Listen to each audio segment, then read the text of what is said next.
사랑하는 미랄교회 성도 여러분, 오늘도 하나님의 말씀을 읽고 듣고 기도함으로 우리가 마주하는 삶의 자리에서 하나님의 말씀으로 힘을 얻고 은혜를 누리시는 복된 하루 되시기를 소망합니다. 오늘 우리에게 허락하신 하나님의 말씀은 마가복음 11장 11절에서 19절 말씀입니다. 다 같이 살아계신 하나님의 말씀을 읽겠습니다. 예수께서 예루살렘에 이르러 성전에 들어가셨다. 그는 거기서 모든 것을 둘러보신 뒤에 날이 이미 저물었으므로 12 제자와 함께 베다니로 나가셨다. 이튿날 그들이 베다니를 떠나갈 때에 예수께서는 시장하셨다. 멀리서 잎이 무성한 무화과 나무를 보시고 혹시 그 나무에 열매가 있을까 하여 가까이 가서 보셨는데 잎사귀 밖에는 아무것도 없었다. 무화과의 철이 아니었기 때문이다. 예수께서 그 나무에게 말씀하셨다. 이제부터 영원히 내게서 열매를 따먹을 사람이 없을 것이다. 제자들이 예수께서 말씀하시는 것을 들었다. 그리고 그들은 예루살렘에 들어갔다. 예수께서 성전에 들어가셔서 성전 뜰에서 팔고 사고 하는 사람들을 내쫓으시면서 돈을 바꾸어 주는 사람들의 상과 비둘기 파는 사람들의 의자를 둘러 덮으시고 성전 뜰을 가로질러 물건을 나르는 것을 금하셨다. 예수께서는 가르치시면서 그들에게 말씀하셨다. 기록한 바 내 집은 만민이 기도하는 집이라고 불릴 것이다 하지 않았느냐. 그런데 너희는 그곳을 강도들의 소굴로 만들어 버렸다.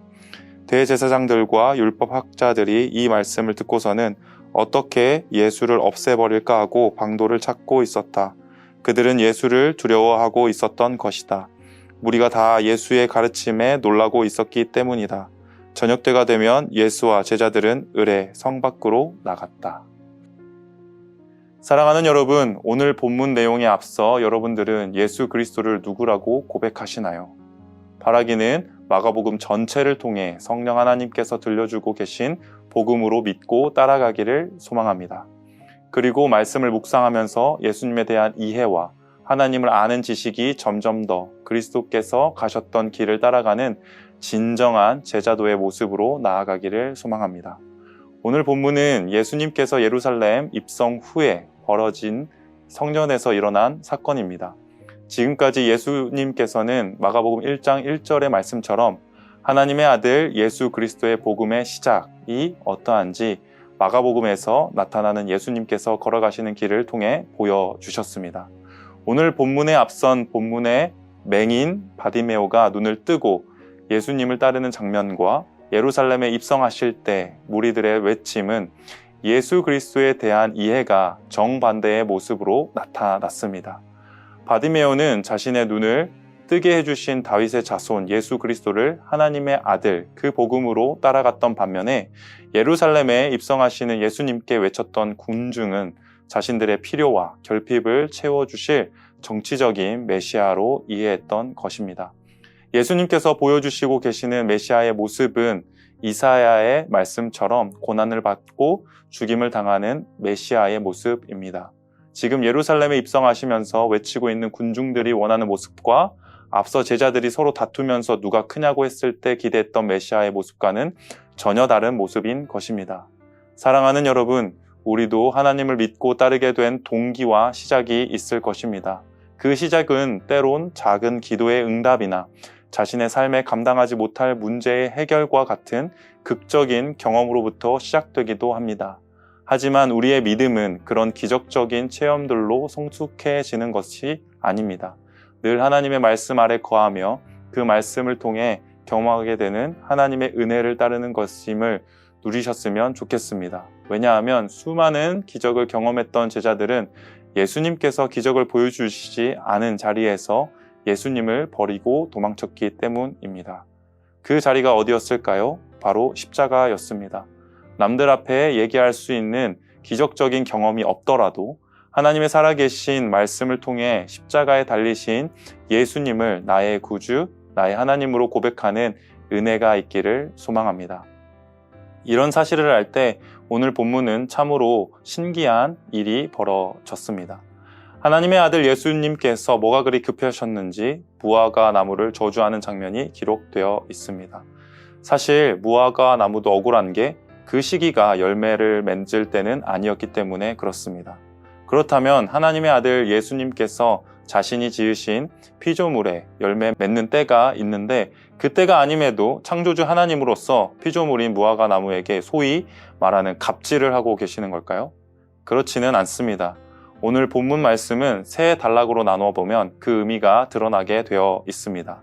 먼저 12절부터 14절까지 예수님께서 무화과 나무를 저주한 사건과 15절부터 19절의 말씀은 예수님께서 성전을 청결하게 하신 사건이고 마지막으로 20절부터 26절까지 무화과 나무를 저주하신 것에 대한 가르침으로 보면 무화과 나무 이야기 사이에 성전 청결 사건이 들어가 있는 것을 알 수 있습니다.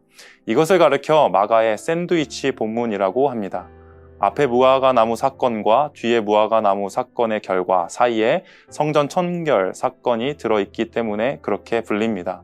그러면 이를 통해 드러내고자 하시는 가르침은 무엇일까요?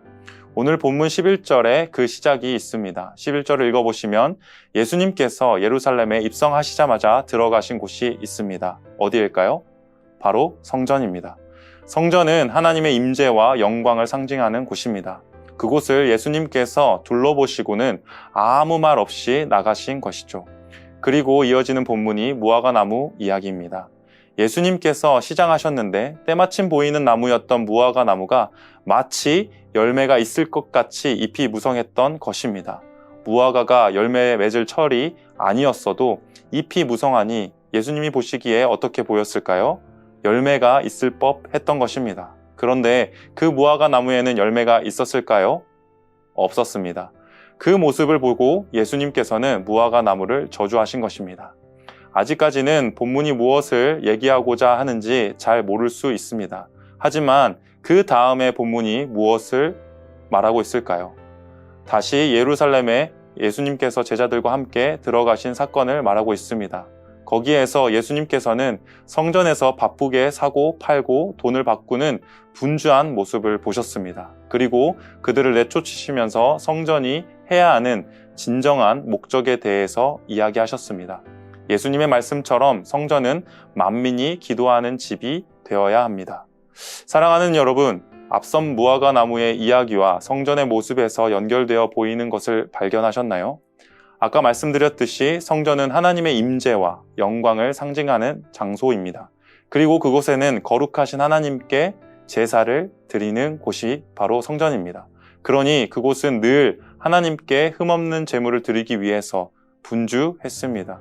사람들은 흠없는 제물을 성전으로 가져와야 했고 제사장들은 그 제물을 번제단에 바쳐야만 했습니다. 그런 번거로움이 있는 자리에 종교 지도자들은 흠없는 제물들을 성전의 뜰에서 제물을 드리러 오는 예배자들에게 팔게 된 것이죠. 마치 예배를 편하게 드릴 수 있도록 종교적 서비스를 제공한 것입니다. 얼마나 편리한가요? 성전과 멀리 사는 사람들은 자기 집에서부터 준비한 살아있는 흠없는 제물이 오는 길에 상할 걱정을 하지 않아도 되고 성전 입구에 딱 오면 제사장들이, 레위인들이 기른 흠없는 제물들이 종류별로 준비되어 있으니 어떤 제사든지 다 드릴 수 있는 편리함이 있는 장소가 바로 성전 앞뜰에서 장사하고 있는 자리였습니다. 그 성전의 모습은 마치 잎이 무성한 무화과 나무가 열매 맺을 시기가 아님에도 마치 열매가 있을 법한 모습으로 뭔가 있어 보이는 것과 같다는 것입니다. 그러나 그 결과는 무엇일까요? 열매가 있을 줄 알고 예수님께서 가까이 가셔서 열매를 구했지만 열매가 있었을까요? 없었을까요? 무화과 나무에 열매가 없었습니다.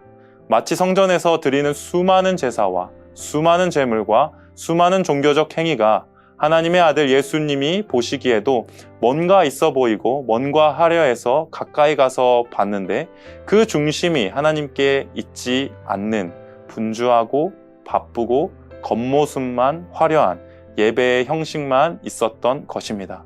하나님의 아들이신 예수님께서 받으실 만한 진정한 예배가 없는 바쁜 성전의 모습에 주님께서는 그 모든 것을 청결케 하신 것이죠. 사랑하는 여러분, 우리의 예배의 모습은 어떠한가요? 너무나도 쉽게 말씀을 들을 수 있으며 너무나도 쉽게 하나님 앞에 편리하게 다양한 방법으로 나아갈 수 있다고 여기면서 겉은 화려하고 신앙심이 깊어 보이지만 속으로는 열매가 없는 잎이 풍성한 무화과 나무의 모습과 같지는 않으신가요? 너무나도 예배의 형식에만 사로잡혀 내가 원하는 스타일의 예배가 아니면 나에게 맞지 않는 것들을 교회나 공동체가 요구하면 이해하기에 앞서 거부하고 함께하려고 하지 않으시진 않으신가요? 어쩌면 그렇게 내 입맛대로 맞는 예배를 찾는다는 것은 하나님께 중심을 드리는 예배자로 서는 것이 아니라 자신이 원하는 예배를 자신이 고르는 자기 우상화에 빠져 있는 우리의 모습일 수도 있습니다.